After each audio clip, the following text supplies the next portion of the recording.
Son las 5:30 de la mañana y los primeros rayos de sol empiezan a iluminar las templadas aguas del Parque Nacional Río Dulce. Como todos los días, Haroldo Cruz inicia desde muy temprano su labor como guardarrecurso del CONAP. Su trabajo le ha permitido recorrer uno de los ecosistemas con mayor biodiversidad y servicios ambientales que hay en todo el mundo. Muy pocos son los lugares que gozan de una variedad tan grande de especies distintas de flora y fauna. Y es por esa misma razón que año tras año, miles de turistas han hecho de esta región una de las más visitadas del país. Sin embargo, Río Dulce es tan solo una de las 252 áreas protegidas que hay en Guatemala, las cuales abarcan actualmente más del 30% del territorio nacional.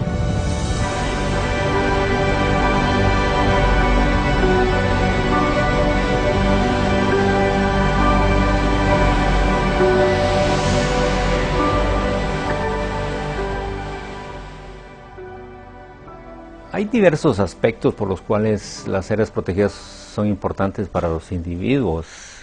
Uno es de carácter meramente espiritual, pues.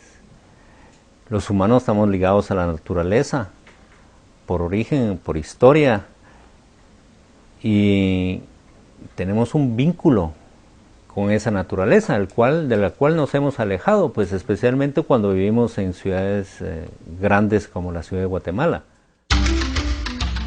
A lo largo de la historia hemos escuchado que Guatemala destaca por su riqueza natural. En gran parte se debe a que se encuentra ubicada en el trópico y subtrópico, los cuales son considerados como las regiones del mundo con mayor biodiversidad. Para el estudio de esta biodiversidad, en el país se han identificado 7 biomas, que son la agrupación de factores geográficos, vegetales y climáticos que le dan ciertas características a una región. La cordillera volcánica y las áreas marino-costeras también son muy importantes por ser el hábitat de una gran cantidad de especies de flora y fauna. Todo esto, unido a la diversidad cultural que se concentra en el espacio físico que conforma el país, hace posible que a Guatemala se le conozca como un país megadiverso. Más o menos en el mundo se considera que hay unos 29 países con alta diversidad genética, y lo que se llaman los países megadiversos. Y Guatemala es parte de uno de esos 29 países que se llaman megadiversos. En el mundo los cultivos más importantes, por ponerle un ejemplo, es el maíz. Y no solamente el centro de origen en cuanto a aquí se originó el maíz, sino que aquí se domesticó. Entonces se aplica el doble concepto, el concepto de la diversidad en plantas que existe en Guatemala y el concepto de la riqueza cultural. Y le pongo otro ejemplo, el frijol, por ejemplo, el centro de origen es Guatemala, el algodón, el centro de origen es Guatemala.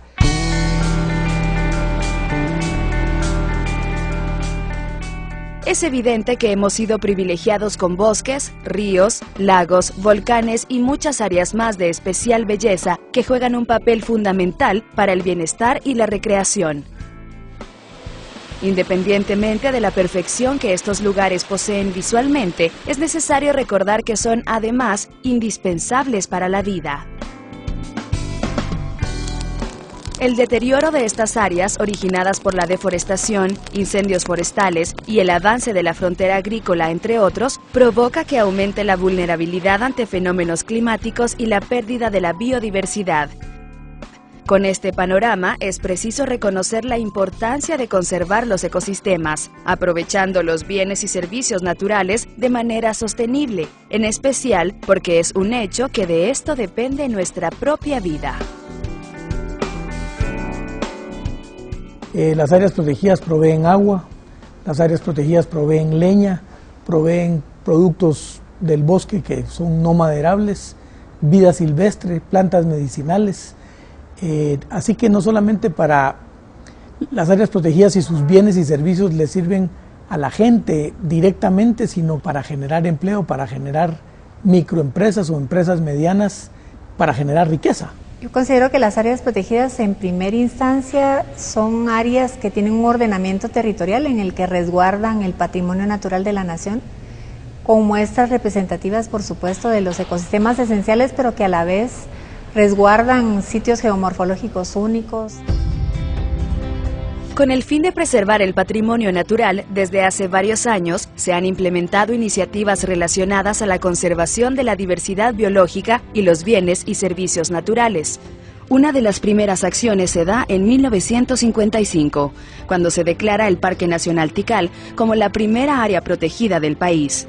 En los próximos años se agregan una gran cantidad de lugares a esta lista. Sin embargo, la administración y gestión de los mismos no dependía de una sola institución. Posteriormente, Guatemala acepta los principios ambientales de la Conferencia de Naciones Unidas, realizada en Estocolmo, Suecia, en 1972. Es después de este acontecimiento que un grupo de ambientalistas tienen la iniciativa de hacer propuestas para que el gobierno inicie acciones que velen por el ambiente y la conservación del patrimonio natural.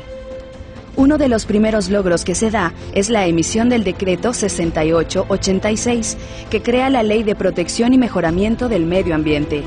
Esto coincide con la apertura democrática que se vive a partir del año 1985 y es en este clima de mayor libertad que pocos años después se emite el Decreto 489 que le da vida al Consejo Nacional de Áreas Protegidas, CONAP. Había un movimiento ambientalista impulsado por prominentes ambientalistas que tenemos la dicha todavía de conocer, de compartir con ellos.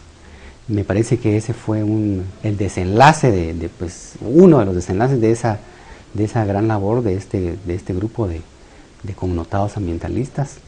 Logramos institucionalizar el medio ambiente. Se logró a través de mucho esfuerzo y sacrificio, ¿verdad?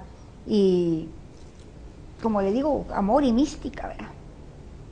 Personalmente, yo trabajé desde el año 75 hasta el año 86 y más, creo que todavía como 2, 3, 4 años más, sin ganar un centavo. Bueno, primero fuimos los pioneros en Centroamérica y en la mayoría de los países de América Latina y del Caribe. Fue una ley un poco visionaria, pero la base de la ley fue una base socioambiental, cuyo propósito es defender la vida y los medios que la sustentan. Y nosotros tuvimos la oportunidad a mediados de la década de los 80s de poder conjugar el interés de un montón de muy buenos guatemaltecos y guatemaltecas que tenían, digamos, ese espíritu de entrega y de trabajo por el país, porque muchos de ellos, incluyéndome a mi persona, en esa época trabajábamos ad honorem por este tema, ¿verdad?